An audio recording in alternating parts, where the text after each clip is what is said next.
Olá, nós estamos aqui agradecendo a sua companhia, a sua presença, para mais uma oportunidade em que falamos do Espiritismo. Especificamente, hoje tratamos da questão as penas e gozos futuros. É um assunto relacionado no Livro dos Espíritos, no livro 4, capítulo 2. As questões são a 965 até a 982, que trata da questão do céu e o inferno. Quando nós pensamos céu, pensamos gozos. Quando nós pensamos inferno, nós pensamos penalidades. Tradicionalmente se tem a ideia de que essas penalidades, elas são eternas, elas são para sempre, uma vez que o ser, o espírito, o ser humano tenha produzido falhas de tal monta que não possa consertá-las ou não tenha consertado, então ele pagará por isso pelo resto da sua existência.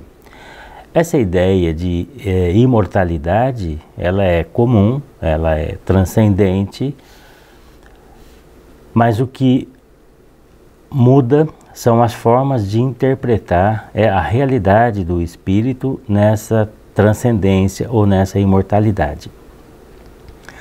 As religiões tradicionais trataram isso como uma possibilidade única. Olha, você vai ter uma vida aqui, você tem a oportunidade de sair daqui feliz ou sair triste. Tá? Então,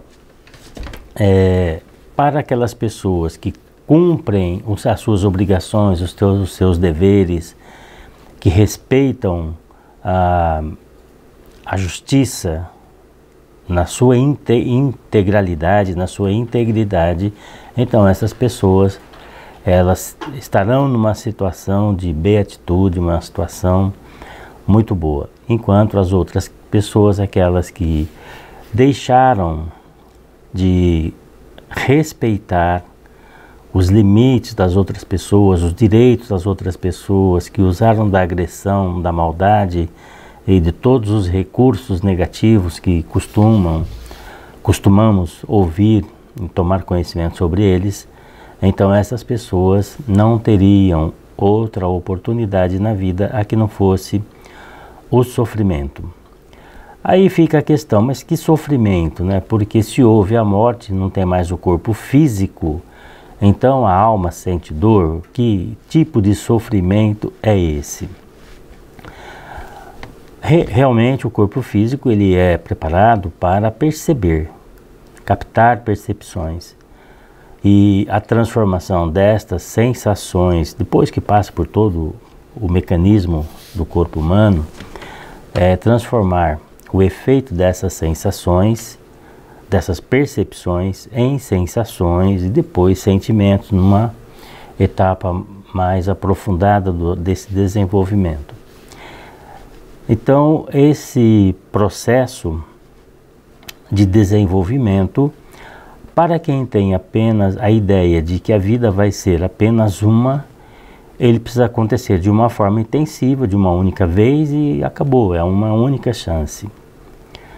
Outras doutrinas já antigas, antes do Espiritismo, entendiam que a alma retorna à vida, retorna à experiência material. Essa é uma polêmica que já existe há muito tempo.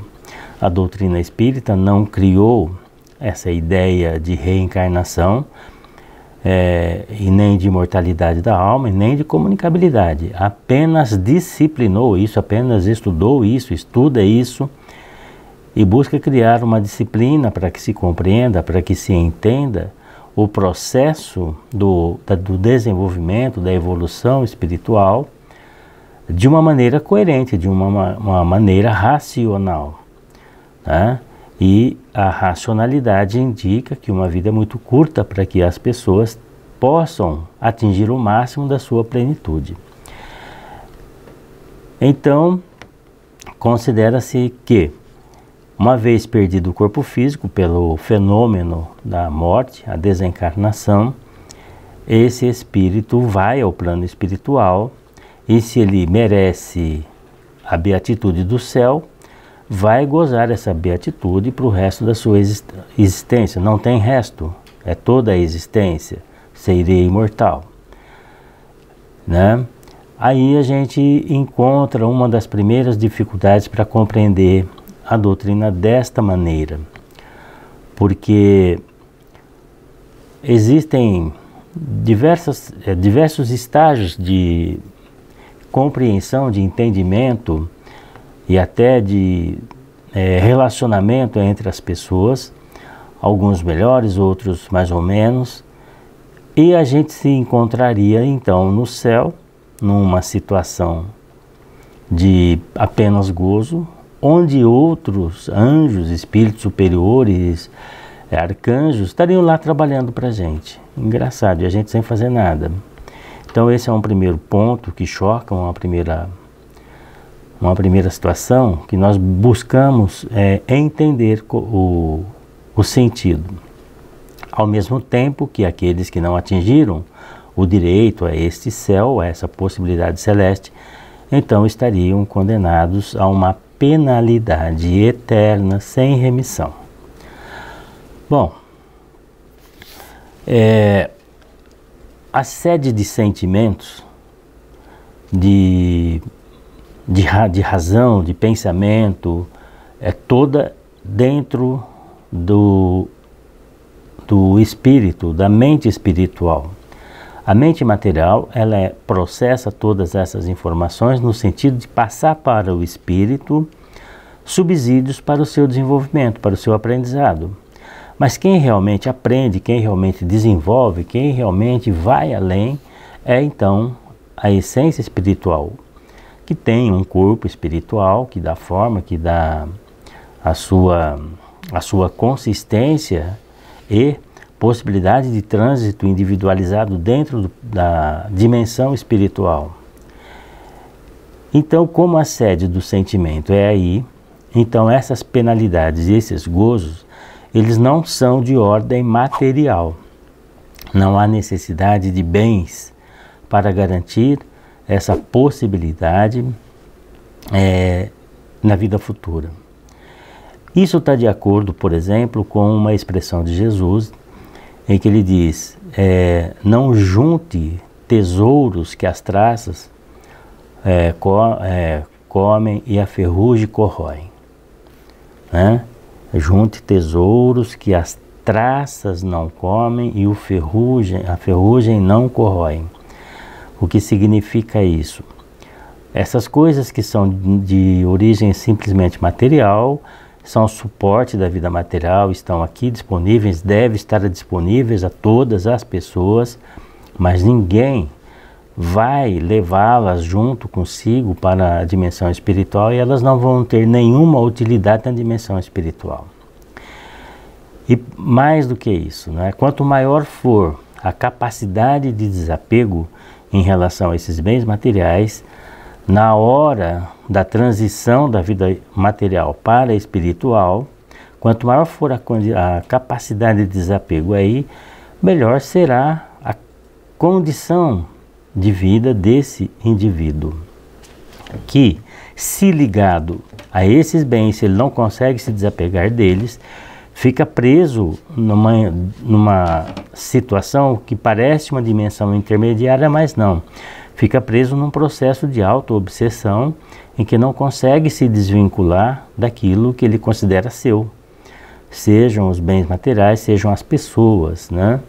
E isso é uma situação bastante constrangedora e de um sofrimento muito grande, porque ele vai estar em contato o tempo inteiro com aquilo que é o objeto do seu desejo ou da sua satisfação, mas sem poder tocar, sem poder usufruir de nada disso.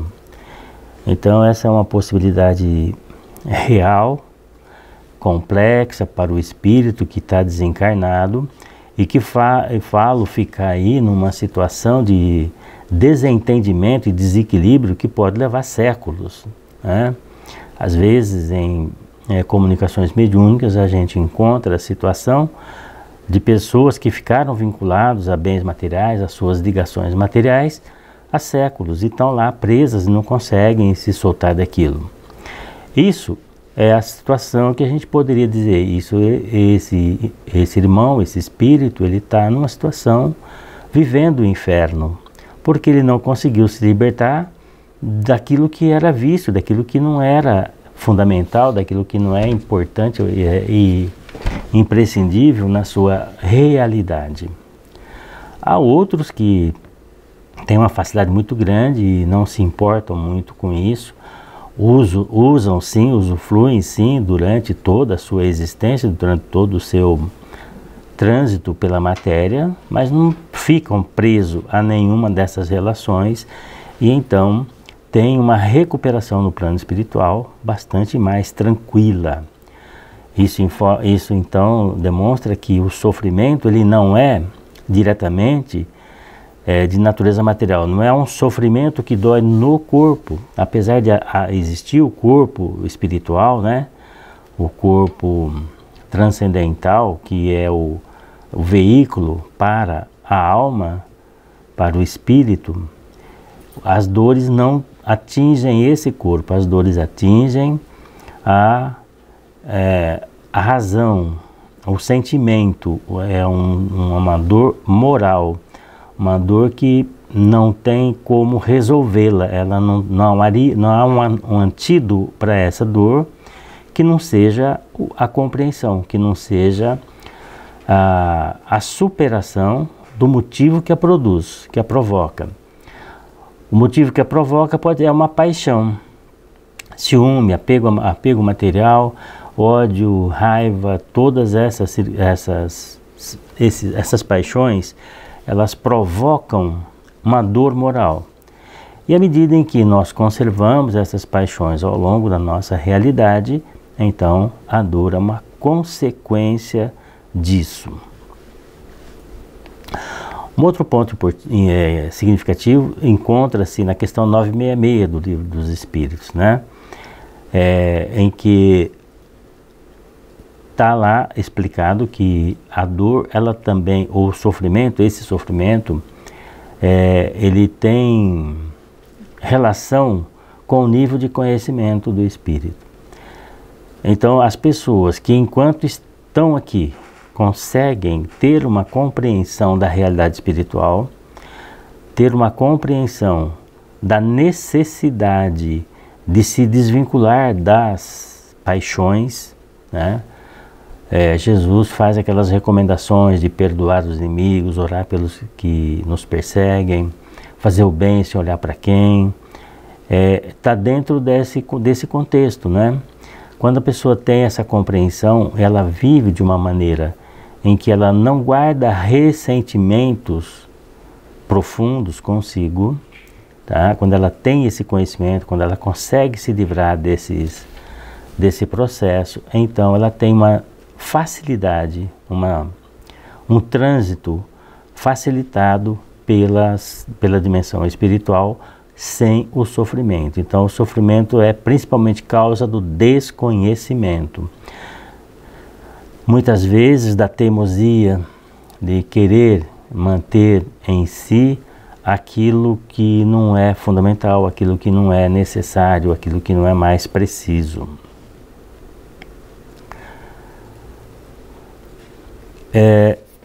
Nas questões 969 e 970, 71, tá? Nós temos uma explicação aprofundada sobre essa questão das paixões. Ciúme, raiva, desespero, remorsos, ansiedade moral. São situações que desequilibram bastante o trânsito espiritual, o metabolismo dos sentimentos e aí produzem sofrimentos. A superação das paixões promove a libertação espiritual. Então vamos entender um pouco essa situação, né?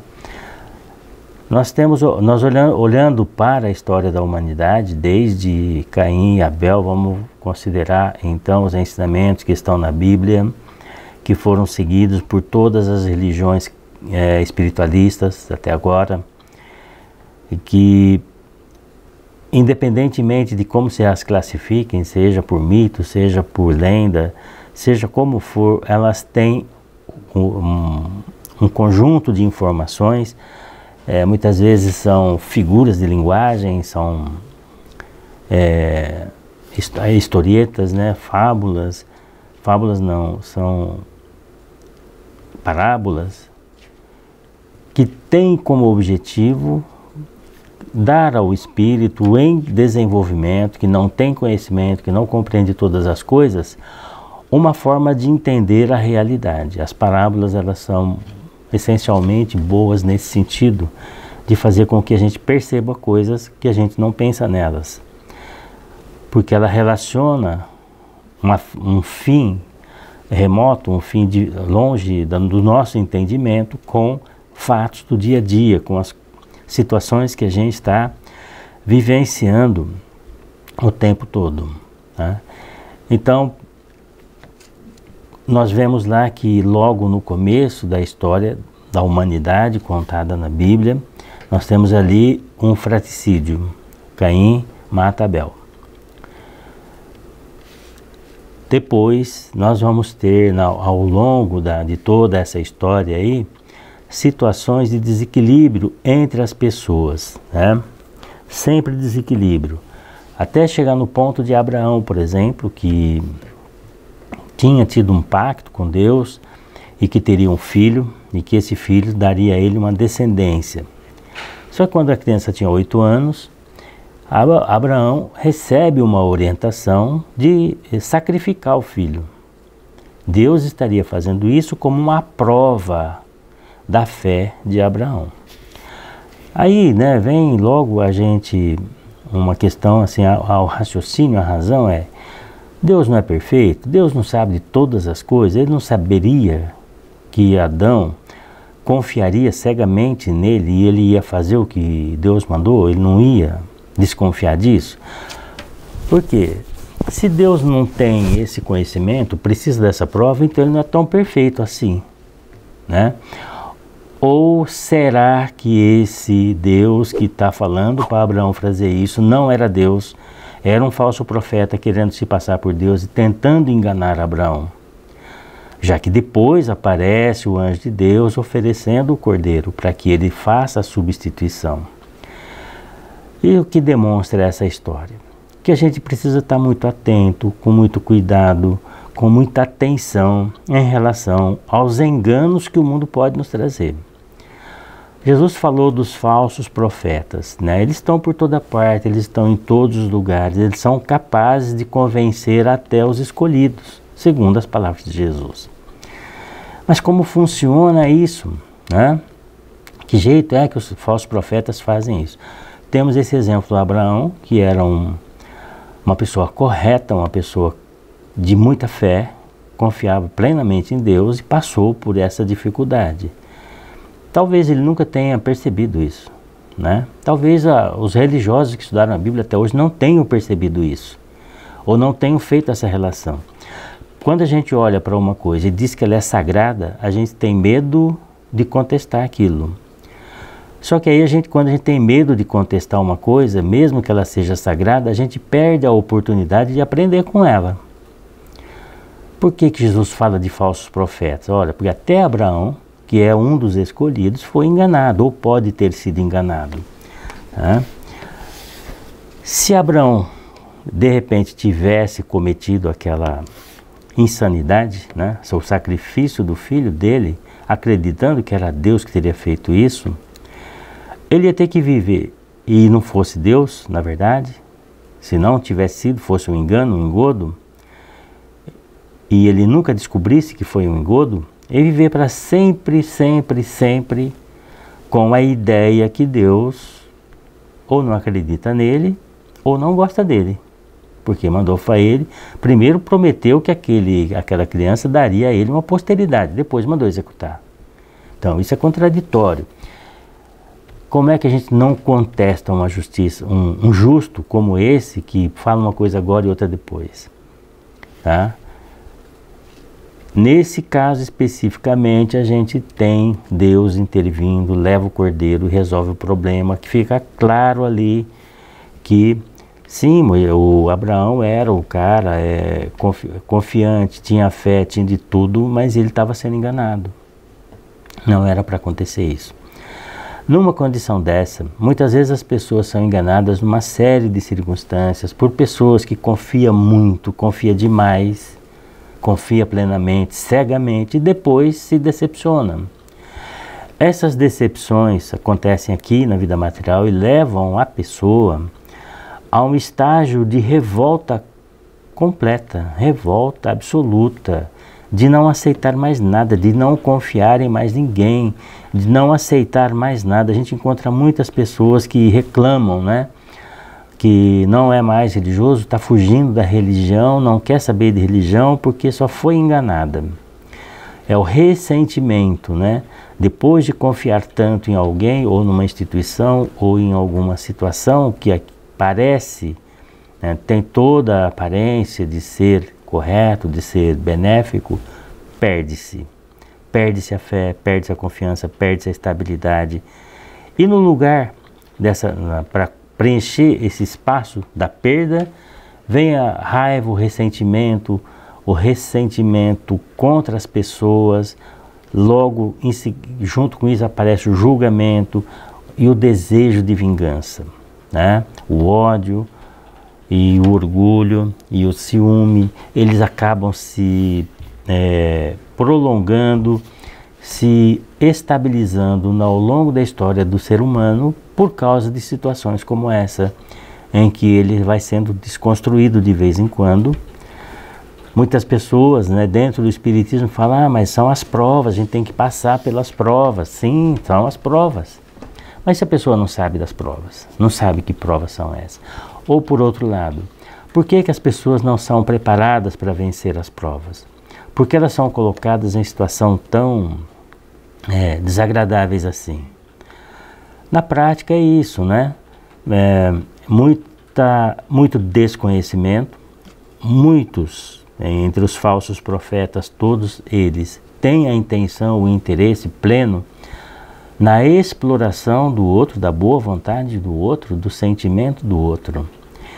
Enquanto contrapartida vem o ressentimento, a raiva, o ódio, que são venenos, são desequilíbrios energéticos profundos que produzem dor e doença e dor no corpo físico e acompanham o espírito, porque todo sentimento, todo raciocínio, toda sensação é um atributo espiritual.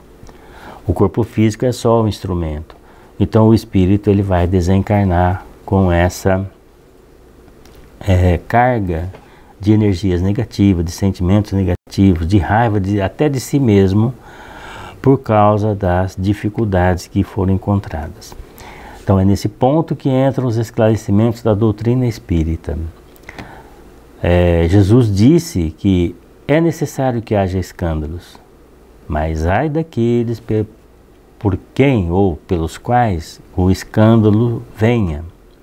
Precisa do escândalo, mas aquele que provoca o escândalo, ele responde por isso. Não tem como ele se livrar dessa condição, dessa responsabilidade. No caso do espiritismo, como eu estava falando, nós vamos ter a oportunidade de confrontar esses dados com a realidade, né? O que nós estamos sentindo agora em relação a um determinado ponto da nossa realidade material, tá? Uma coisa que sempre está afetando todo mundo, o tempo todo, são as situações decorrentes dos modelos econômicos que são aplicados, da forma de vida, da forma como o trabalho é remunerado, de uma série de circunstâncias que envolvem diretamente o sustento das pessoas. Então existe muita revolta com relação a essas questões econômicas, existe muito desequilíbrio, muito estresse, né? A gente ouve pessoas que trabalham em situação de cobrança intermitente o tempo todo, que se descontrolam, se estressam. e aí acabam entrando em situação de desequilíbrio da saúde, uma série de problemas aí. Bom, por quê? Porque os objetivos que nós temos, eles estão definidos de uma maneira pouco compreensível ou pouco refletida. Qual que é o objetivo da alma, do espírito estar encarnado aqui num processo desses? É para quê? A gente não pensa nisso. E em geral, a gente entende que é preciso aproveitar a vida no seu máximo potencial, na sua plenitude máxima, né? E a gente entende aproveitar a vida através dos bens materiais, das diversões materiais, dos processos materiais. Toda vez que a gente procura religiões, procura informações de aqueles que se dizem procuradores de Deus, a gente corre o risco, inclusive no espiritismo, de ser enganado, de comprar gato por lebre. Não, toda a situação se reveste em quê? Naqueles que acham que devem ou que podem, ou que a única forma de aproveitar a vida é através do bem material, é através da locupletação, mesmo que seja no prejuízo dos outros. Isso tem em todo lugar, são os que não refletem, os que não pensam, os que entendem que fortuna material é o único objetivo. Ninguém está preocupado em conquistar uma fortuna espiritual. O que seria uma fortuna espiritual? Primeiro, o entendimento de si, o que eu sou. Primeiro, isso. A partir daí, para quê? Por quê? O que eu estou fazendo? Aonde que eu vou depois daqui? A morte resolve mesmo todos os problemas? Elimina as minhas dificuldades? As minhas contas vão acabar? Essas respostas poucos dão, ninguém dá. E por que tem que ser tudo assim? Por que eu tenho que acompanhar? Por que eu tenho que acompanhar as mesmas coisas que os outros fazem? O cidadão, algumas pessoas têm mais facilidade, têm mais talento, têm uma série de vantagens sobre outras. Por que essa diferença? Por que alguns ficam ricos tão bem, tão fácil, e outros trabalham tanto e não ficam? Isso vai criando essa sensação de desequilíbrio, essa sensação de incompletude, de incompetência e até de auto-julgamento. Quando a gente fala em auto-julgamento, a gente fala em auto-obsessão. Aquele que condena a si mesmo, aquele que subjuga a si mesmo porque o julga incompetente. Por quê? Porque não está conseguindo ter o carro que ele queria, não está conseguindo ter a casa que ele queria, não está conseguindo ter as folgas que ele queria para ele poder viajar para onde ele quer. Ele não percebe que essas coisas realmente são interessantes e são boas, e não são um pecado e não são proibidas. Porém, quais são os outros objetivos? Quais são as outras razões? Por que eu não consigo e o outro consegue? Né? Por que eu quero me comparar materialmente com outra pessoa que é um cientista ou que é um empresário, que é um líder político grande, que tem uma competência diferente da minha? Se eu entendesse que aquele indivíduo que está naquela condição, ele desenvolveu essa competência, ele sofreu para desenvolver isso, ele passou por experiências complexas na existência dele para chegar ali, e que eu não passei ainda. Então, se eu compreendesse isso, eu não precisava ter inveja dele. Por que eu tenho? Por que as pessoas ficam invejando os mais abastados, os mais, dizer assim, os que aparecem melhor nas fotos? Porque não compreendem o processo, não sabem como é o processo, né? Muitas vezes as pessoas olham para um candidato que foi bem sucedido num determinado vestibular ou concurso público, fala, nossa, que sorte, né? Mas não percebe que a sorte não foi sorte, foi muito estudo, foi muita dedicação, foi muita renúncia à diversão, foi muita renúncia aos passatempos, né? Porque a pessoa estava empenhada naquele processo. E aí, muitas vezes, por não querer se empenhar no processo, por querer as coisas mais fácil, tendem a aceitar processos fraudulentos, criando problemas para si mesmo já agora, atrapalhando provavelmente o futuro inteiro em função disso, porque às vezes são encontrados, né? E, consequentemente, enfiando mais um julgamento de si próprio na sua memória. Fala, puxa vida, não, o que eu fui fazer com a minha vida por não ter feito isso? Ele se julga. Ou então condenar os outros. Mas por que esses caras tão idiotas se deixaram pegar e me envolveram nesse processo? Então isso depende do entendimento, depende do conhecimento de cada um, e vai ser a gravidade da pena que ele vai impor a si mesmo. Essas penas que acontecem nesse futuro são impostas pelo próprio indivíduo. Então, enquanto nós estamos aqui, na vida material, no século XXI, com todos esses recursos que a gente tem, até a inteligência artificial para facilitar o nosso trabalho. Veja só, facilitar o nosso trabalho, não é fazer o nosso trabalho, facilitar, né? Se você vai fazer, por exemplo, um trabalho escolar, científico, em que você precisa fazer uma pesquisa, e for pegar os livros lá na biblioteca e fazer essa pesquisa, você vai levar um tempo lascado e vai trabalhar muito. Com a inteligência artificial você pode buscar onde é que essa matéria está, quem falou o que, onde está, e já ir direto na fonte, fazer a sua pesquisa. Mas não é lícito pegar e pedir de tal forma, organizar o pedido de uma forma, que o trabalho fique pronto e querer entregar esse trabalho. É lícito.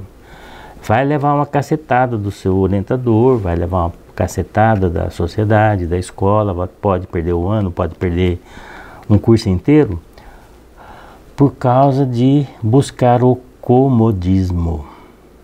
E por estar buscando o comodismo, não é? Sou mais esperto do que os outros, se eu usar a inteligência artificial, acabar mais um processo de autocondenação, de autodestruição. Tá? Então essas nuances que a gente não olha para elas, né? A gente só busca o imediatismo. Eu quero me dar bem agora, eu quero me dar bem já. Eu quero ter tudo que eu quero agora. Eu não quero daqui 2 anos, eu não quero daqui 10 anos, eu não quero daqui 50 anos, eu quero agora. Nesse imediatismo, a gente corre o risco de cair em armadilhas que vão provocar sofrimentos muito mais duradouros do que a vantagem que teria obtido se o processo do imediatismo tivesse dado certo, que às vezes não dá, a maioria das vezes não dá, né? Então, aprender a superar essas paixões, aprender a entender que não adianta ser ansioso para ficar rico já, ou para conseguir as coisas que quer, não é assim. Primeiro precisa de esforço, de reflexão. Se alguém já fez isso durante 10, 20 encarnações seguidas e a gente está na primeira ou na segunda, a gente não vai conseguir o mesmo êxito no mesmo tempo, na mesma hora. Precisa ter a paciência de fazer o trânsito completo, todo o tráfego necessário. Existem milhões de indivíduos que estão encarnados aí, que podem se tornar doutores com a maior facilidade em qualquer universidade do mundo.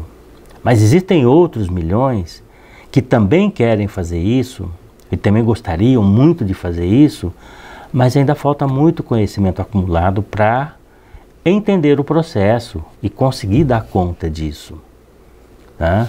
Então não adianta querer ir com sede demais ao pote. Quando a gente vai, as decepções acontecem, e a destruição da perspectiva é a pior coisa que pode acontecer, né? A gente não consegue uma vez, não consegue duas, perde, e aí fica sem perspectiva. A gente destrói a própria perspectiva. Quando a gente faz isso, a gente só tem a perder.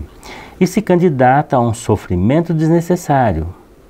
Volto a informar. Por quê? Faltou conhecimento, faltou informação, faltou entender o processo. Ninguém está preocupado em ensinar esse processo para ninguém, muitas vezes porque não acredita que o espírito é que é o ser e não o corpo físico. Muitos, a grande maioria da população do mundo, até os desencarnados, estão na ilusão que não estão desencarnados, que estão lá e que a vida material e o aproveitamento, os benefícios da vida material que é o objetivo da vida. Os desencarnados estão com essa ilusão. Tal é o foco, né, nessa questão do prazer imediato. Quanto maior é esse foco, quanto maior é esse objetivo, quanto maior é essa busca, maior é a alienação. O desconhecimento de si, o desconhecimento da realidade espiritual. A gente fica aqui um período de vida encarnado muito curto. Poucas pessoas, né, passam dos 100 anos. Está aumentando um pouco esse número agora, mas são poucos que passam de 100 anos com lucidez, na sua plenitude. A maioria vai desencarnar antes dos 100 anos e vai voltar ao plano espiritual para planejar uma nova encarnação. Aí existem problemas com isso, né? Todos nós vamos voltar aqui para continuar o nosso aprendizado. O que a gente está fazendo para melhorar a condição quando a gente tiver que voltar aqui? No que nós estamos envolvidos, enquanto nós estamos envolvidos com esse processo de conservação da nossa volta? Vamos voltar. E se não tiver como voltar aqui, porque não tem mais as condições essenciais para a sustentação da vida biológica como a gente vive aqui, porque infelizmente isso foi destruído pelos gananciosos que queriam juntar dinheiro, recursos e fortunas e usaram venenos e bombas e tudo que era possível para ganhar dinheiro depressa. Morreram também, vão morrer também, vão para o plano espiritual, o desastre vai ficar aqui. Não aproveita nem ao que tinha fortuna e nem ao que não tinha e que ia voltar para aprender mais um pouco, tá? Então é isso mais ou menos o processo do inferno que a gente vai criando para a gente mesmo. Na medida em que a gente foi destruindo as florestas ao longo do tempo, a gente foi também mudando um pouco a forma de sobrevivência, foi destruindo uma série de características que ninguém percebe de imediato. Mas, por exemplo, o número de abelhas tem diminuído com uma certa frequência, de uma forma consistente. Isso significa problemas na fecundação de plantas. Mas aí vem a ciência, não, a gente muda geneticamente o negócio e resolve o problema e cria outro. Ninguém sabe ainda quais são os problemas que vão ser criados com as alterações genéticas, mas vão criando outros, né? Ah, não, a gente tem que acabar com as pragas, qual a melhor maneira? Ah, é o fungicida, é o inseticida, vamos matar tudo aí. Mata tudo, joga o veneno lá, a chuva vem, leva, joga dentro do rio, mata os peixes, envenena a água e envenena a gente também. Então não tem nada que não tenha consequência, né? A gente precisa pensar sempre nas consequências. E nós não somos eternos aqui, tá? Nós estamos transitando por aqui e vamos voltar aqui. Então essa forma de pensar no imediatismo, né? Na ambição. Sem ambição a gente não teria progredido. Só que a ambição, ela não pode ser uma coisa descontrolada. Se eu não tivesse ambição, eu estaria provavelmente no primeiro lugar que eu morei na vida. Estava lá, sem fazer nada lá, ou sei lá, tinha morrido já, porque não tinha ambição, não queria estudar, não queria isso, não queria aquilo, não queria melhorar a vida. Então a ambição é fundamental, tá? Só que ela, se ela passar do ponto de equilíbrio, ela se transforma em um problema, né? Quando ela se torna desmedida, ela se torna um problema. Assim como a vaidade. Sem a vaidade, a gente estaria nas trevas lá também, tá? Sem o egoísmo, a gente talvez não tivesse sobrevivido. Sem o orgulho, talvez a gente não tivesse alegria na vida. Mas chegou a hora que nós precisamos compreender que estas coisas foram suporte para chegar até aqui. Mas elas custam muito a nossa economia espiritual. Então é hora de começar a desconstruir as ideias de que precisamos ser ambiciosos no sentido material, de que precisamos ser orgulhosos no sentido de ser melhor do que os outros, de que precisamos ser menos incoerentes com o suporte de vida material. Né? É preciso ter mais coerência, é preciso ter mais respeito, é preciso ter mais tranquilidade em relação a isso. Então, muita da ansiedade que a gente tem já agora, que é um outro problema, e que já vai causar desequilíbrio e vai agravar essas paixões, ela está em função dessa falta de perspectiva. Nossa, do jeito que a economia do país ou do mundo, ou do jeito que está hoje a situação, o que vai acontecer daqui 1 ano, daqui 2, daqui 3? Todo mundo ansioso, todo mundo apavorado, todo mundo preocupado. O que vai acontecer daqui 5 anos? Aí se a gente entrar na internet, então a gente vai encontrar lá um balaio de coisas, de informações que ninguém nem sabe se aquilo tem algum procedimento, tem alguma lógica, tem alguma razão de estar ali, mas está lá. E muita gente vê aquilo e se desespera mais ainda, porque principalmente quem é apegado à vida material tem medo de morrer. Aí eu pergunto, mas quem é que não tem medo de morrer? Muitas pessoas dizem, eu não tenho medo de morrer, eu tenho medo da morte. A hora que a morte chega, o que vai acontecer em seguida?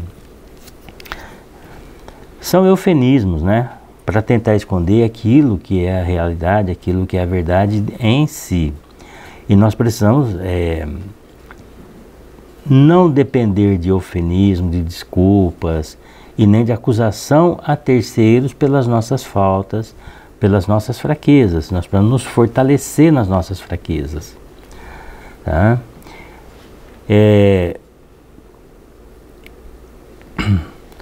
Qual que é o meio, né? O espírito não tem corpo físico, é um campo energético, e qual é o meio que vai manter essa memória, que vai manter essas informações?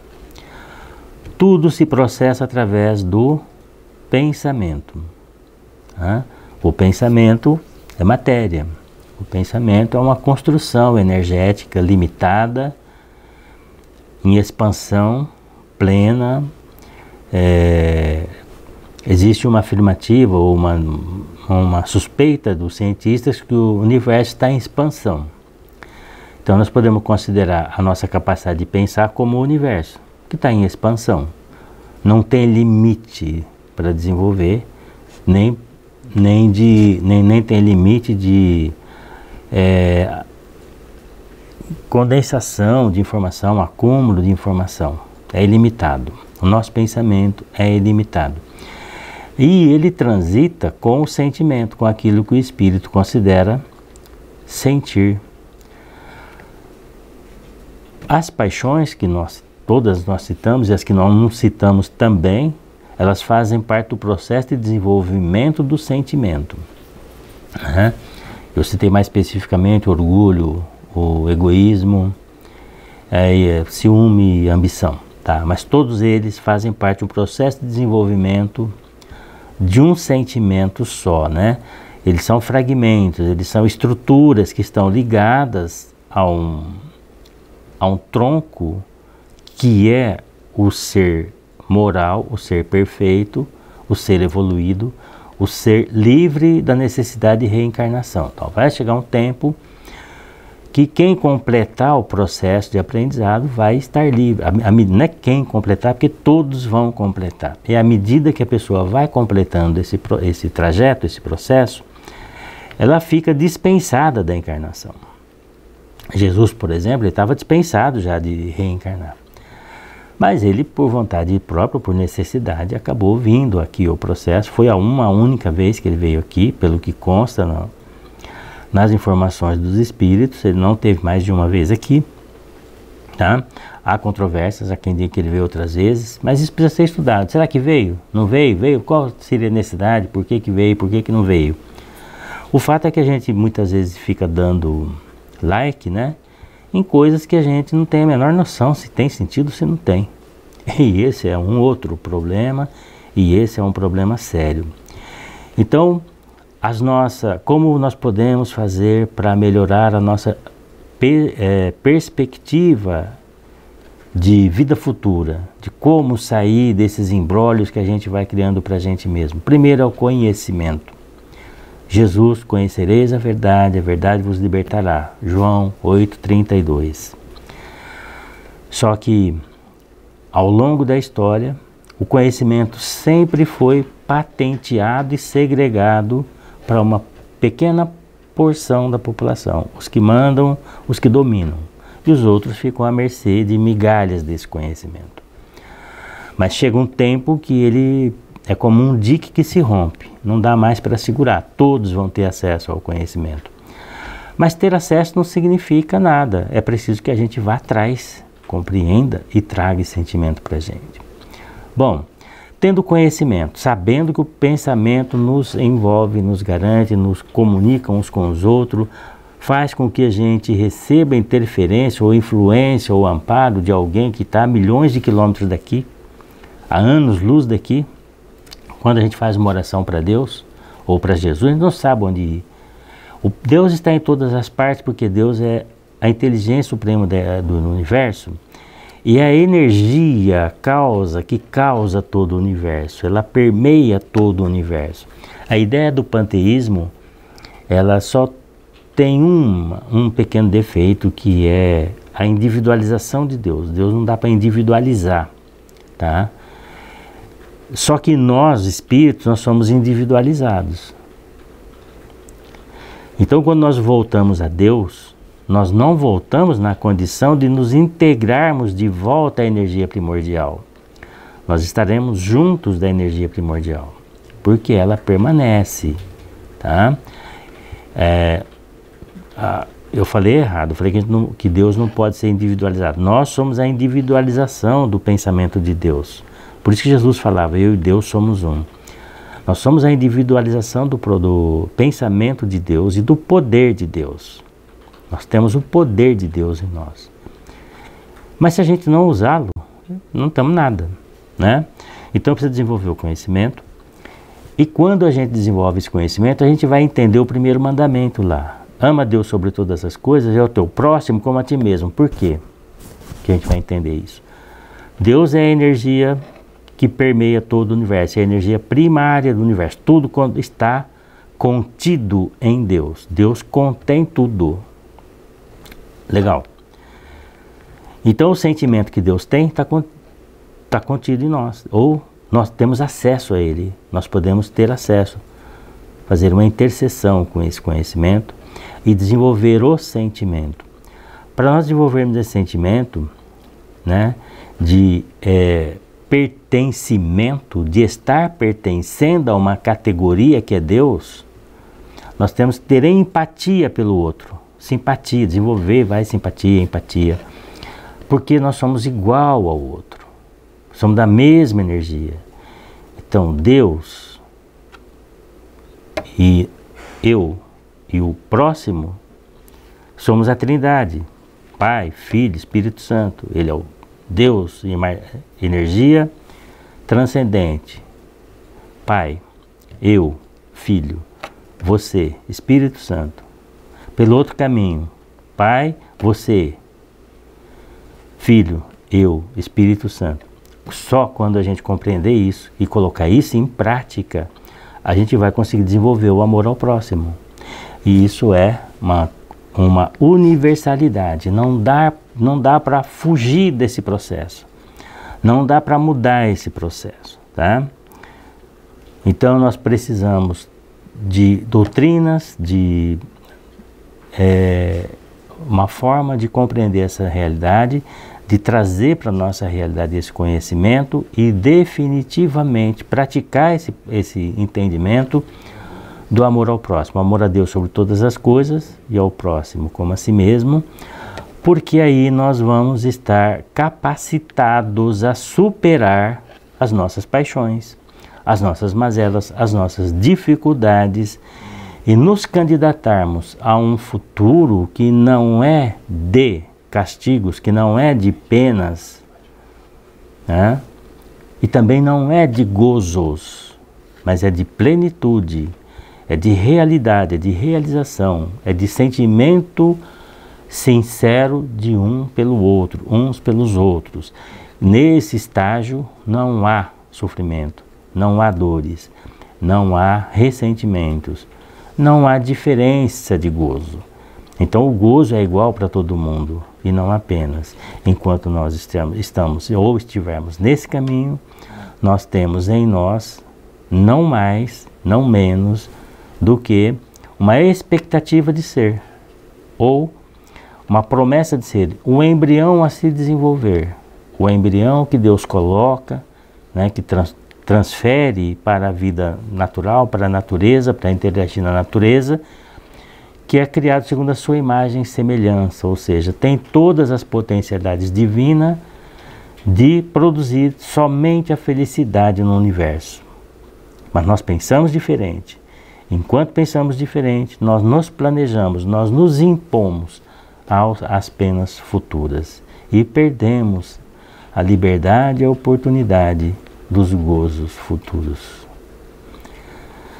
Meus amigos, esse conteúdo está no Céu e Inferno, na quarta parte do Livro dos Espíritos. Ele começa a ser desenvolvido lá, mas depois temos o livro Céu e Inferno com todas essas explicações e comunicações de diversos espíritos que Kardec evocou para conversar com eles e perguntar o que acontecia, o que estava acontecendo.